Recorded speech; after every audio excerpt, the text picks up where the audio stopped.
from MLU headquarters in Philadelphia, this is Cleats and Cufflinks. Hello, welcome to Cleats and Cufflinks. I'm here with Dusty Rhodes. Dusty, good to see you today. You came up not too long ago today, so we're just getting into it here. A little tight turnaround today, so it goes. Yeah, sometimes you got to pack it in a little bit. You can't always make your schedule. Sometimes your schedule makes you. Indeed. Full disclosure, for those watching this, which is a smaller percentage of you than those who more wisely listen to this without our faces involved, Matt Gray not here today, so the lighting is maybe a trifle suspect. So more dungeon-like. Yeah, forgive our scary shadows on the show today, but it's okay. But you can tell we're not vampires. Yeah, that is true. Which is wait a minute, I thought there was a reflection. Do they not cast a shadow either? I was just trying to be positive for us. I'm bad at vampire. I'm bad at vampire lore, I'm going to admit. So today, we're going to start today by recognizing a new sponsor for the 2016 MLU Championship game. So I'm pretty excited about it. Yeah, we just signed them. Kick someone else out? Like 2 days ago. Well, no, this is more of a we didn't have one of these before kind of sponsor. So for the first time, the championship game has a set beer sponsor.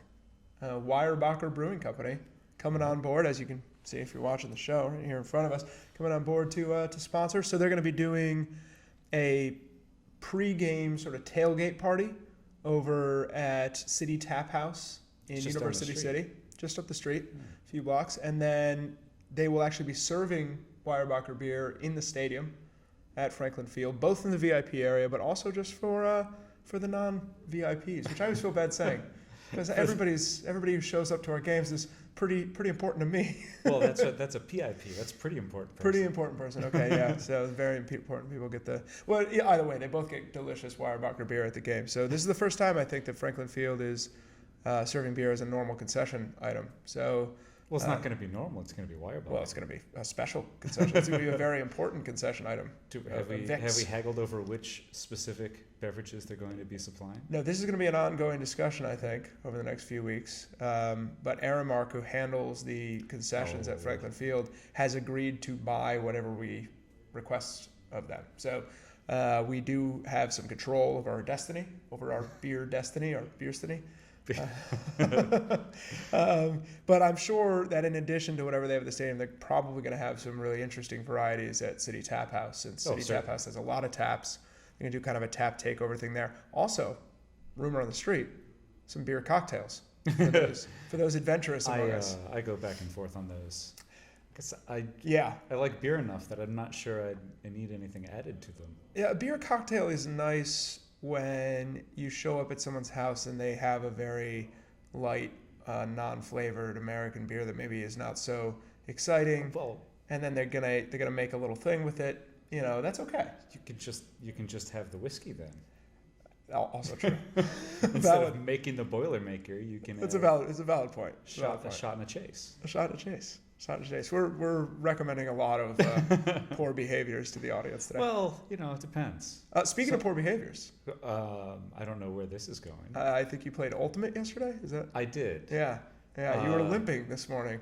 Yeah. Or this afternoon. The knees sometimes take a little more wear than other times. Yeah. I don't remember doing anything particularly. Injurious, or anything along those lines. I just played some frisbee. It's just not as much tread on those tires as there used to be. It's just sometimes it's worse than others. I think the getting back into the car afterwards and all of that, driving back home, that sort of thing takes a toll as well. But Roots of Rhythm still undefeated in the Mercer County A-League. Mercer County A-League, Roots of Rhythm beat the Illuminati last night. The Illuminati was one of my previous teams in the A-League. All right, you're a defector. Yeah, I'm very much a defector. I like that. I thought the Illuminati were going to fold. So I went to the Roots years ago, and then I haven't played in that league for 4 or 5 years, 3 years. And the return back to the Roots. Yeah. I like it. Roots, I like playing with that team. They got a style of play I can appreciate. Well, let's do a little toast to the Roots with some wares from our new sponsor. This is a very fancy bottle for anyone who can't see it. We got a fancy bottle with a cork in it. That could be dangerous. Dusty is cowering. See? Oh, the face. Good sound. So we're having. Oh wow, that has a smell to it that's delicious. We're having Detango Unchained. Detango Unchained. I think a reference to the film. Is that? Yeah, that's the Django Unchained. It's a reference to the film, and it's also they have Tango, which is a dark Belgian ale with cherries in it, and Tango Unchained is a dark Belgian ale with cherries in it, aged on oak with Brettanomyces added. My goodness. There's a whole bunch going on. It's kind of like splitting the difference between a Belgian double and a Belgian sort of sour cherry fruit beer sort of thing. One of the things I noticed is that it does not have a lot of bottle copy, which we're gonna have to talk to Weyerbacher about. I know how you like to read your bottle copy. Cheers. So let's see what we got here. Oh, that is funky and delicious. I've had the privilege of having this before. This is a first for me. Yeah. This is a first for me. I've had a bunch of Weyerbacher's beers, but in the last couple of years, not as many. So I'm kind of excited to explore them as we lead up to the championship game. Yeah, they do a handful of beers that I've always enjoyed. Their cases are always up in the Allentown area, which is where my parents live, which is where I go up to visit, and buying cases of Weyerbacher is usually a good investment. If you buy their higher alcohol beers, they sit around for a while. You can cellar them. Yeah, you do some blasphemy. I'm big on cellaring. This one, I think, is cellaring pretty well. This is about a year out right now, in fact. Yeah, all right. So all right. They tend to develop over time pretty well, but they also do simple stuff. Yeah. And they do that well. Yeah, I've had some of that. It was very good. They're one of the many breweries in Pennsylvania that I've been familiar with over time. That you see Weyerbacher, you're like, okay, there's a certain standard of excellence here. Yeah, they were one of my first craft brews when I first started living in Philly. They were one of the ones I gravitated toward originally, and since then, they make great beer. So we're excited to have them. Championship game, come on out, drink some Weyerbacher with us, or at the very least support them because they're supporting us, which is one hand washes the other kind of thing. So thank you to Weyerbacher. Well, let's talk. We were talking about you playing Frisbee. Let's take a little step aside for the jersey of the day. What do we have here? Jersey of the day is an Ellis Kim's seatless bicycle jersey from 2011. Okay. This was after Southpaw formed in 2010. A whole bunch of people didn't have anybody to play with in 2010. I escaped, ran away to Pony. They took me in, sheltered me. And in 2011, we just sort of put together a bunch of people who used to play together in Philadelphia, in New Jersey, in Yardley, some Roots of Rhythm style players as well. Just tossed them all together. Had some New York players in there as well. We may have had a couple practices that were decided that they were practices after the practice started. So everybody was already late. We just happened to be in the same place, and then practice started. And then practice began. Yeah. It's a very, very Frisbee. It was very loose. And this is the more normal jersey of our two jerseys. Yeah. It's EKSB, pedal, pedal, pedal. And basics, get like a bright kind of soccer jersey style thing. The other one is Ellis Kim on a jersey in the style of the Barack Obama Hope poster. Yes, I've seen that one. You've worn that before. Those are the dress whites. The dress whites. All right. Well, you should do dress whites next time around, so we can get a compare and contrast. I was fortunate enough to see Ellis Kim last week, so I thought of this jersey immediately. I just figured I should give him the shout. What I'm most interested in. We'll get the Ellis Kim bump. Ooh, are we gonna get that ratings up. My question is, are you going to run out of jerseys at some point? Sure. It's going to be a while. All right. Well, keep track. It's going to be a while. The Dusty Roads jersey count, I think we're up to like 20 episodes now. No, I'm pretty sure you haven't. I was a little nervous bringing in one of those horse jerseys because I think I've worn more than one horse jersey. But I don't think I've worn the same one. Yeah, I don't think it was the same one. They have collars on them. I like them. They make me happy. I do love a collar on a jersey. It's a good thing. All right. Well, enough about your wardrobe.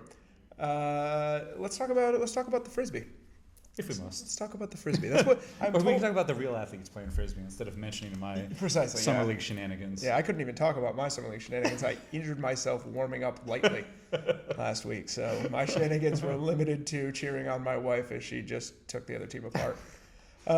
So this past weekend, big exciting weekend. It was a great weekend. Western Conference Championships, Eastern Conference Championships.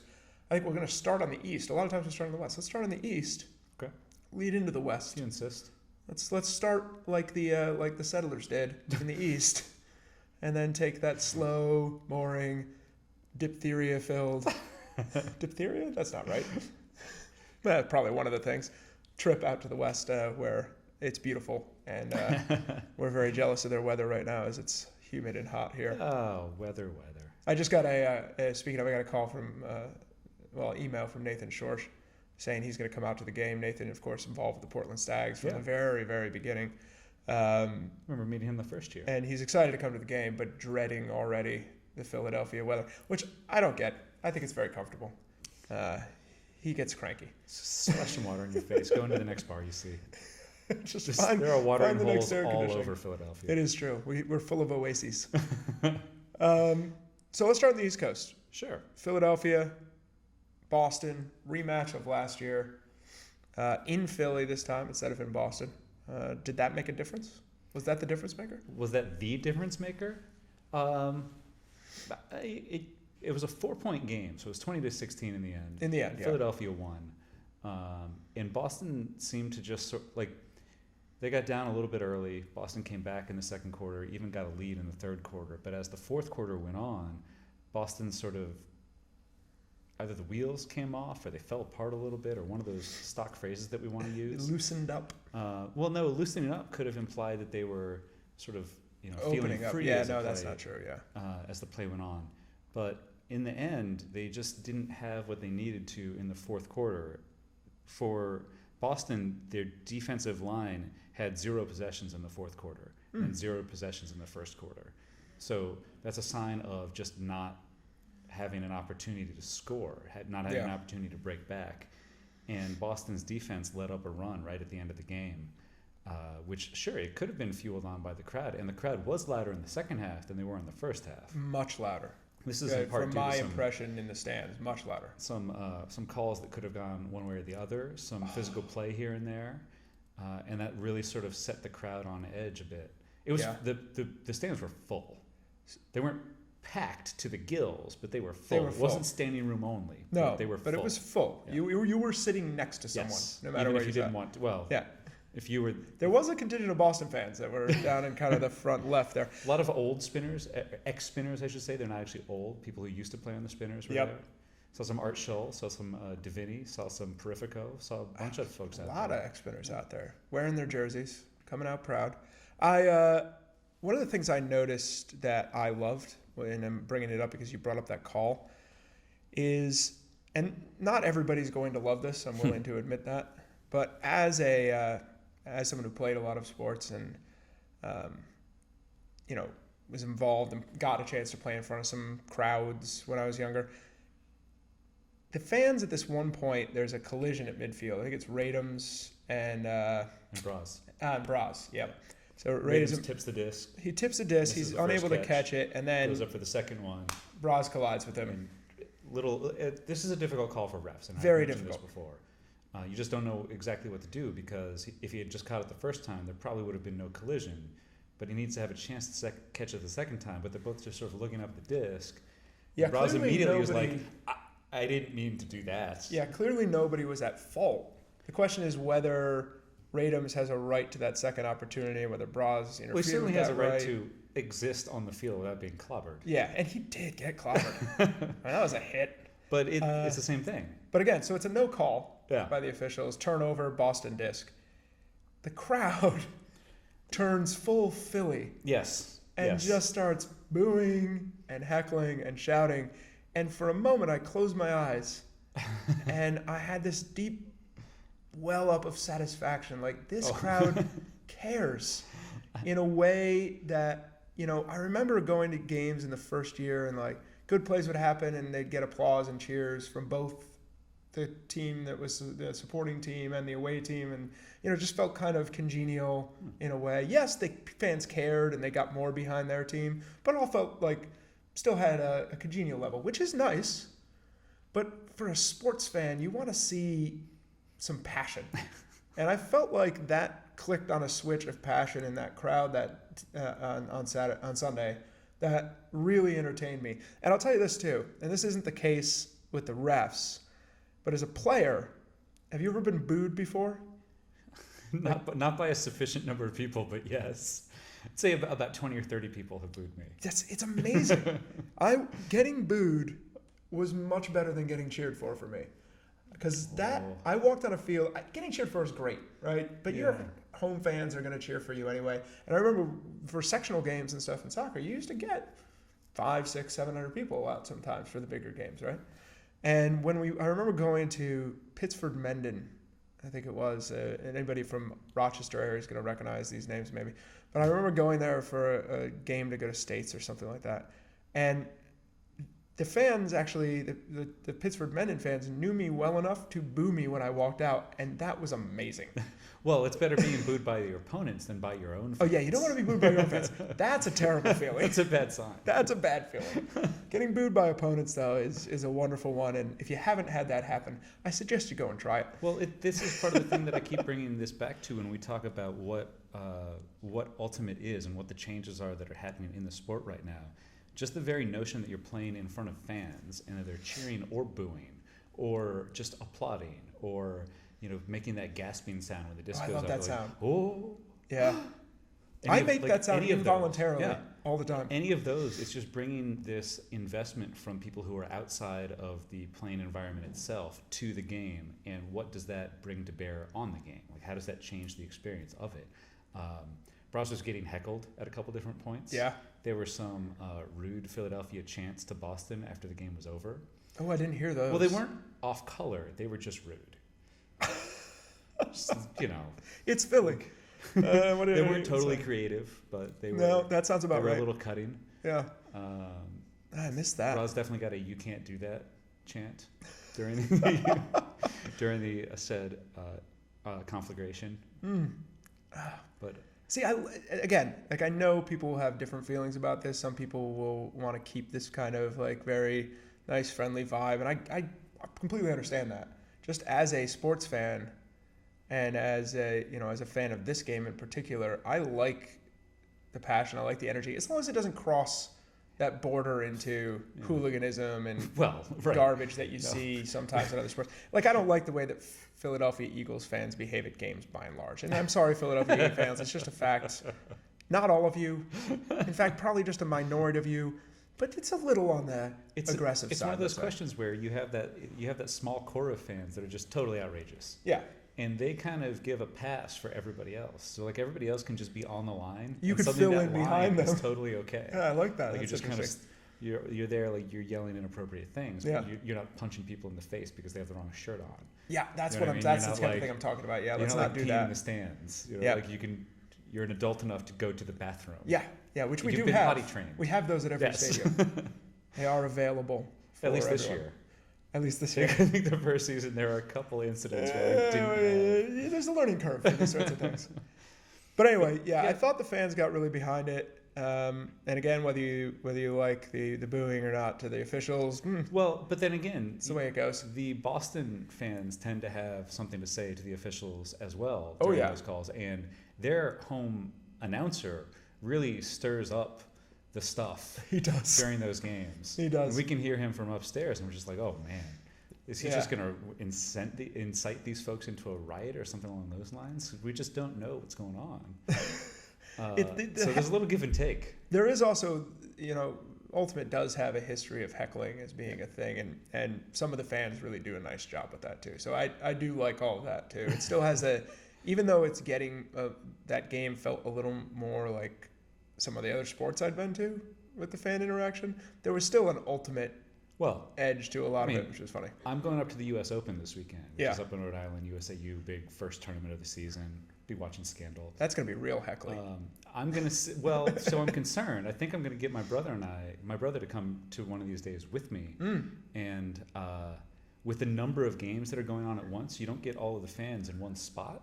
So if I'm like the one fan, or we're the two fans watching a game, and we can get everybody to pay attention to us, that's like a feather in our cap. And I don't know if we can make that positive. Can I give you guys a camera and a live stream unit? Can you just get some commentary? Oh, absolutely. I'll commentate the whole thing by myself. Oh, I love it. Maybe we'll just have you do a radio show. We'll get you just a live stream it as a radio show. Oh, I would love that.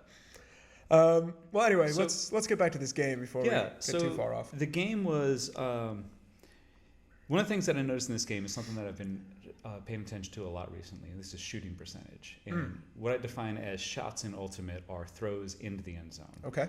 And it doesn't count like rollers into the end zone. It does count like hucks that just sail out the back. So throws that have crossed the end zone essentially line. throws that theoretically at some point during their flight path could have been caught for a goal. Okay. Assuming that you can jump an infinite amount. You threw the disc into the end zone. So the other team is at least going to have to start from their goal line. Okay. And we can start from... There's a definition for us. All right. Generally. Yeah. Rollers, not the same. Yeah. It has to be there in flight. So if we look at this game, Philadelphia and Boston, Philadelphia completed 92.95% of their passes on the whole. Boston completed 90.37% of their passes on the whole.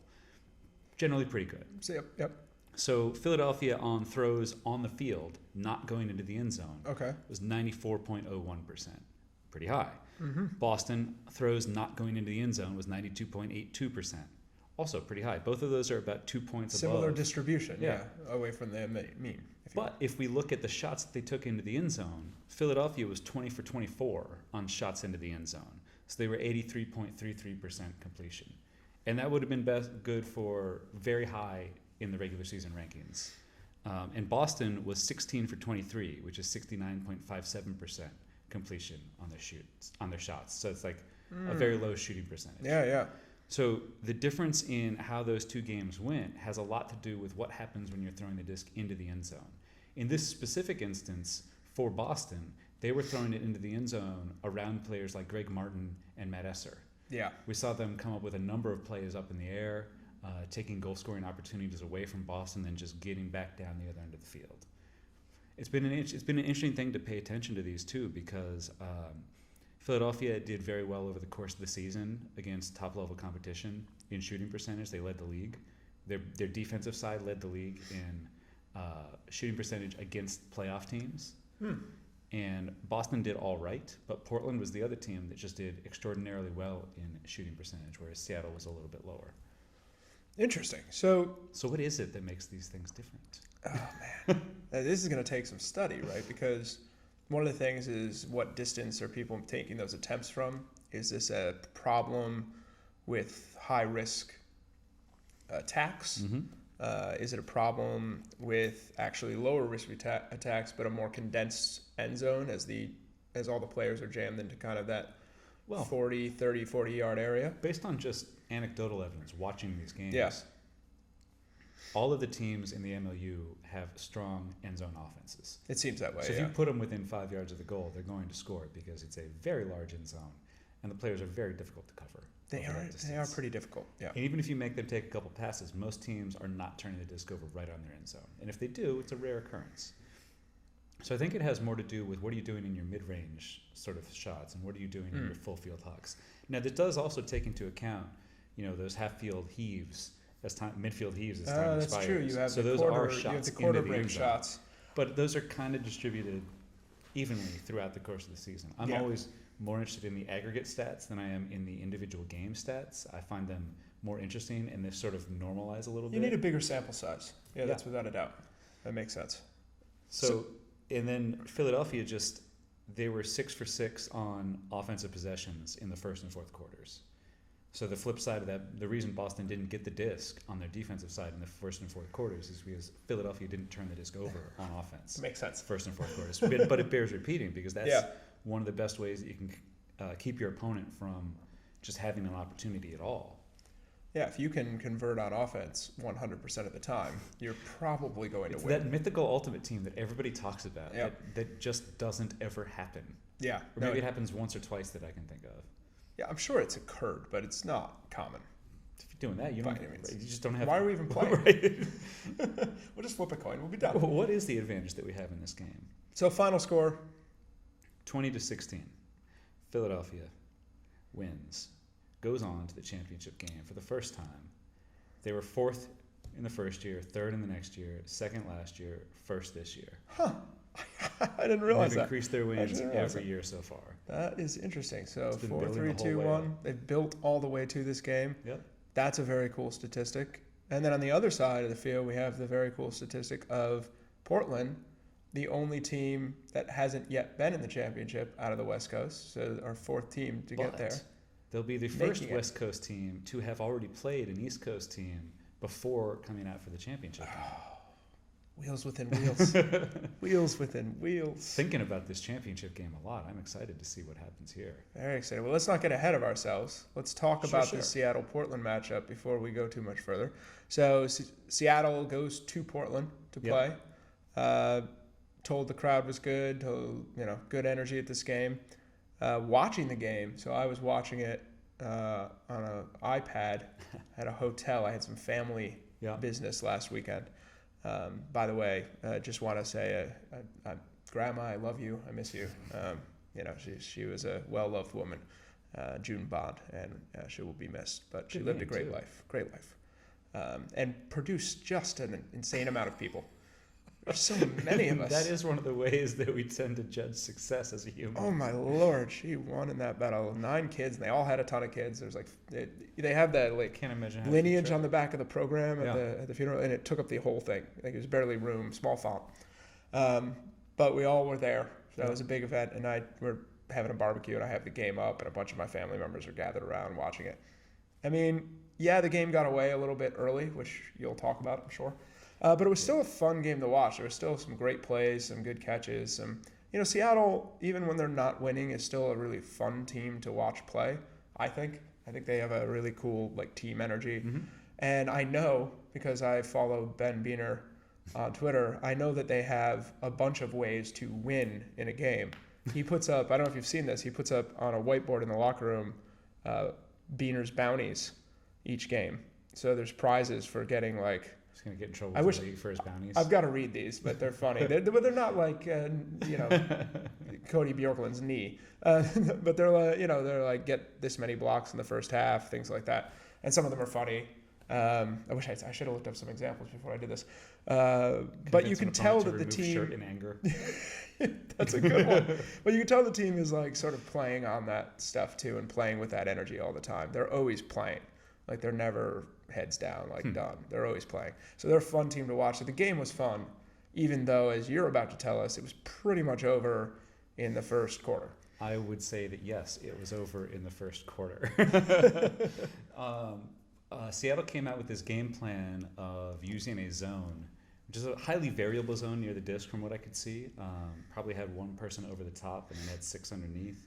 And it seemed to vary from a 2-2-2 to a 2-4. And then to a 2-3. They were very aware and shifting through. It seemed like they were cutting down the Portland throwing lanes, forcing them to actually throw over the top, which Portland didn't seem in a rush to do in this specific game. They have in other games against other opponents. They've just been oh, right, you've got some people here. We're going to throw it to the other side of the field. Drop the hammer. So it started off in the first possession. On the first point, Portland's offensive line had a 40-throw offensive possession. Eventually went down for a goal, but that's the longest offensive possession in the MLU in 2016. That's a lot of throws. Right, and so... a considerable number of throws. It's too many throws. And eventually Tad Jansen had 24 for 24 in the first quarter. So you're just increasing the number of throws, and what that does as a defense is it just increases the chance that your opponent will just have a drop or a hiccup or just throw it to a guy when he's stepping the other direction or something. So you're just trying to increase the number of times that something untoward will happen. I mean, every throw is an opportunity for a turnover, right? Yeah. It's the only opportunity, really, for the most part, is if they throw or run out of time, I guess. But so the more you can make them throw, the theory would be the more you can make them throw, the more chances you have for that.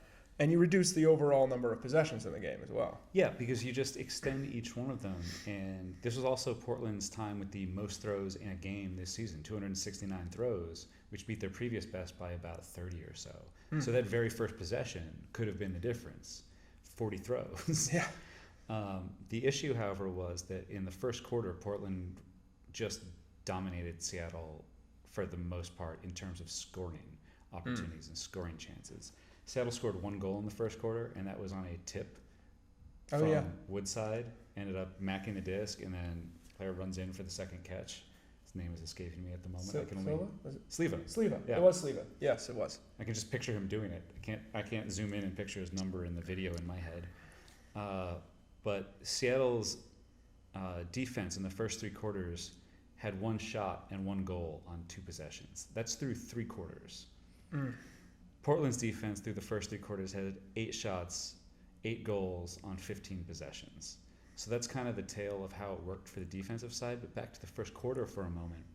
Seattle had that 1 goal, and then they moved Henry Fana over to the offensive line, and he had just 2 total execution errors, unforced errors in the first quarter. Unlike him. The first one was at 2-1, and then Portland went and broke just after that.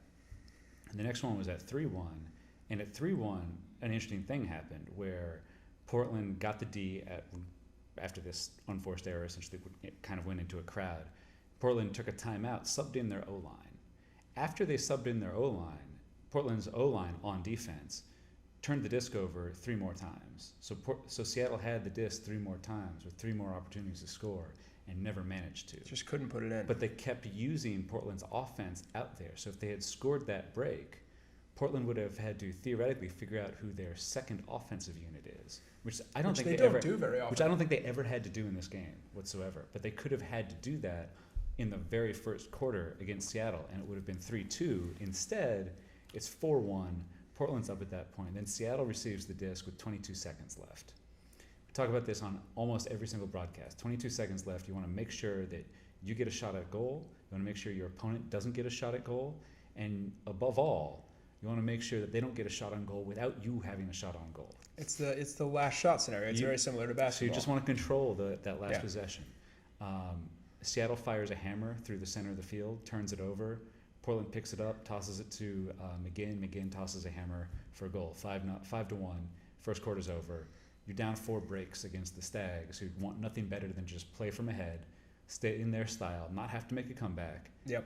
And your style going into this game is to increase possession length, slow the game down a little bit. That's not a way to make a comeback. Which you can't do now. Right. Now you have to switch that up. You have to start trying to make things happen quickly.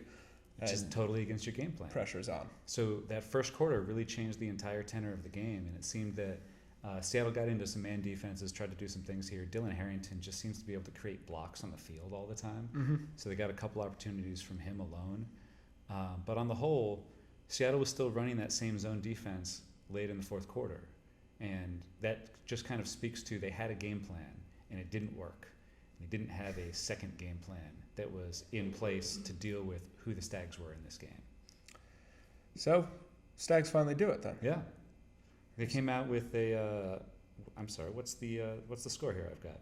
18-9. Because they've lost 2 tough ones over the last 2 years. They lost to the Nighthawks in 2014. 14-13 or something along there. And then they had another similar type of loss to Seattle 17, last 16, year. I think. Yeah. So finally, Stags get through. They're coming to Philadelphia.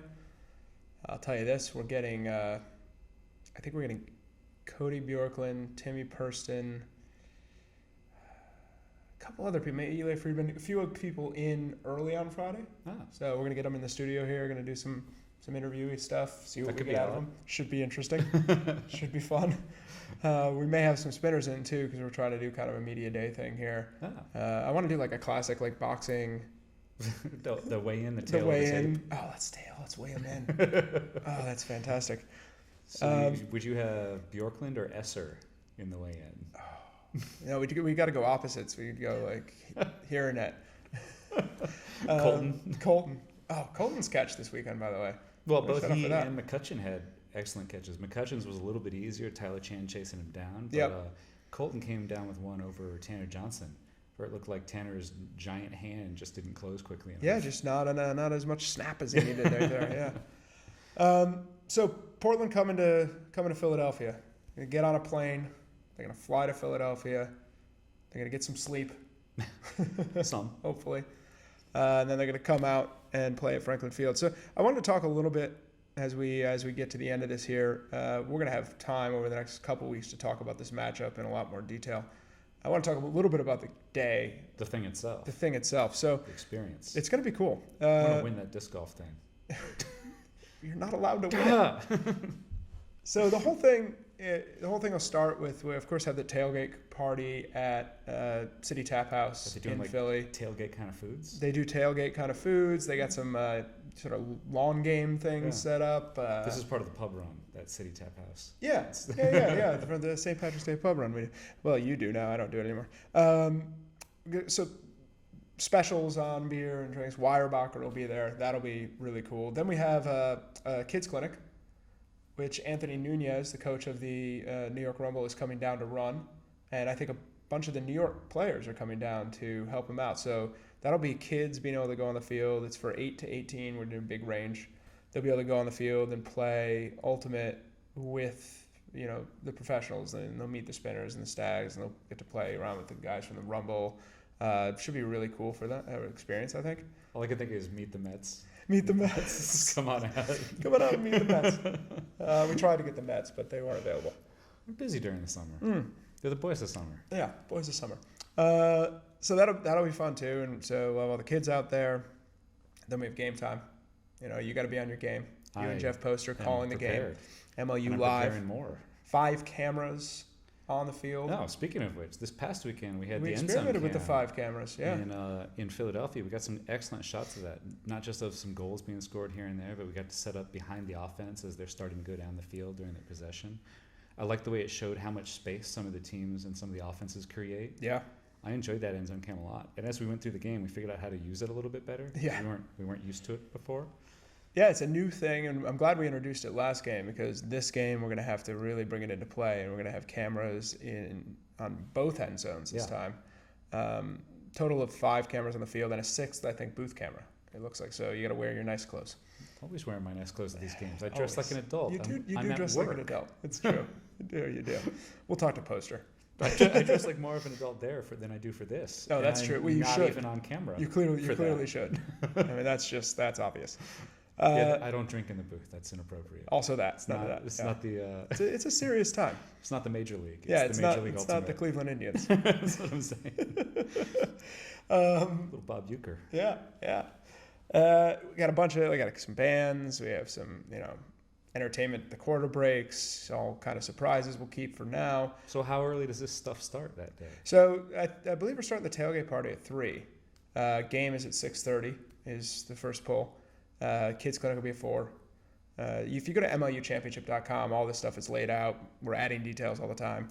The other cool thing is, of course, the thing you were talking about. We'll do the $10,000 Innova $10,000 throw at halftime. So Innova is sponsoring this. It's a 50-yard disc golf throw. So disc golfers out there, you can make 50 come yards. on out. That's a makeable We're shot. going to hand you. I think they're sending us rocks. If you play disc golf, they're going to send us rocks, which is their mid-range driver. Can I do something other than? Oh, I don't even get to play. You can't even do this. So we hand everybody a rock. They get, what we're going to do basically is you sign up. We'll do a drawing. We're going to pick 10 people. They get to come down to the field. They get to have a go. If somebody makes it, they win $10,000. I don't know if I can throw a rock. If nobody makes the it, S-curve. The rock is more of anyway. you can't compete in this. Right, but I want to anyway. You're not allowed. But even if you don't win, you get to take home the disc with you as a little souvenir, which is nice. And then after the game, back to City Tap House. Big post-game bash. They'll have the fires lit out on the patio. Again, the beer specials with Weyerbacher. Big party. Everybody has a good time. And we all go our separate ways. If you're traveling from out of town, we're going to have some hotel deals nearby. So we have some stuff we're announcing about that. All kinds of fun stuff. I'm excited for this weekend again. Every year that I've been with the MLU so far, championship weekend has been an event. It's a fun thing. And at the we're going to talk about this more next week, so I can just drop like a hint on it.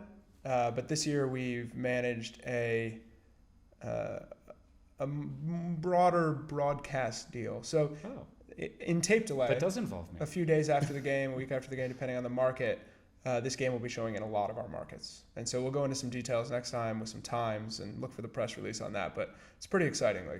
I think we're reaching something in the neighborhood of 30 million households this year with the championship game. So you better be on your game. Well, it's odd because when I go to Summer League on Tuesdays, some of the players will be like, "So, which game are you commentating tonight?" I don't know what you're talking about. Then I realized that TCN Philly shows these on Tuesday nights on broadcast. And I was like, oh, yeah, that game was on that already happened. It's the past week's Already been game. there. So I have to like go backwards in time, which is not my best attribute. Yeah, I think it's a little strange for people that follow the league, but for people that don't follow closely, it's an introduction to the sport, and it's been amazing in Philly. The number of people I talk to who watch these games, I mean, it's everywhere I go. We still have old teammates coming out of the woodwork to be like, hey, Yeah. thought I heard your voice on the TV the other day. Heard that noise you were making. I'm sorry about that. I'll try to say something a little more enlightening next time. Yeah, you got to be. Don't want to be in heavening. Got to be on your game. Oh man, that's a good ending note. We don't have any more time. We're out of time. We're just completely out of time. That'll happen. Yeah. But when we come back next week, we're going to talk actually more about this championship game matchup. We'll talk about some new things that are happening around that, and maybe even some 2017 stuff. I don't know. I got some homework to get done before we get to this championship game. Yeah, there's plenty of homework. Fortunately, you have a couple weeks. So yeah, I'm excited about that too. We'll keep Settle that going. down and get aggressive with it. Dig in. Yeah. Dig in. Well, thanks, Dusty. It's been a pleasure as always. You can, of course, get me at Nic Darling, NIC Darling, on Twitter, at DustTweeter, DustWeetr,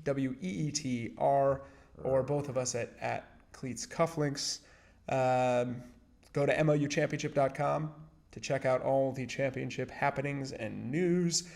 And if you can't make it to Philadelphia for the game, I feel really sad for you because it's going to be great.